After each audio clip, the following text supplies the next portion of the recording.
রাজধানীর ওসমানী স্মৃতি মিলনায়তনে আয়োজিত এক বর্ণাঢ্য আয়োজনে দেশের ইমাম, খতিব, মুয়াজ্জিন এবং অন্য ধর্মের ধর্মীয় গুরুদের সম্মানী ভাতা প্রদান প্রকল্পের সূচনা করেন প্রধানমন্ত্রী তারেক রহমান।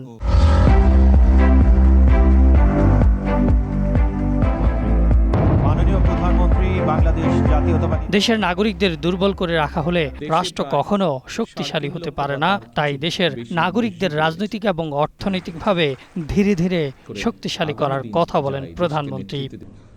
ধর্মীয়, সামাজিক এবং নৈতিক শিক্ষা কার্যক্রমের কেন্দ্রবিন্দুতে পরিণত করতে চায়। প্রধানমন্ত্রী বলেন, সমাজের বিভিন্ন শ্রেণী পেশার মানুষ যারা অর্থনৈতিকভাবে পিছিয়ে রয়েছেন তাদের জন্য আর্থিক সহায়তা কিংবা কর্মসংস্থান সৃষ্টির মাধ্যমে আর্থিক বৈষম্য দূর করা সম্ভব।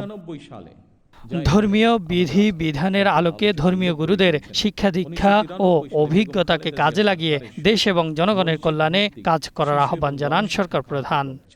সরকারের এই উদ্যোগের আওতায় ৪,৯০৮টি মসজিদের ইমাম, মুয়াজ্জিন এবং খাদেমদের পাশাপাশি ৯৯০টি মন্দিরের পুরোহিত ও সেবায়িত, ১৪৪টি বৌদ্ধ বিহারের অধ্যক্ষ ও উপাধ্যক্ষ এবং ৩৯৬টি গির্জার যাজক ও পালকসহ উপাসনালয়ের সংশ্লিষ্ট দায়িত্বপ্রাপ্ত ব্যক্তিদের সম্মানী প্রদান করা হবে বলেও জানান সরকার প্রধান।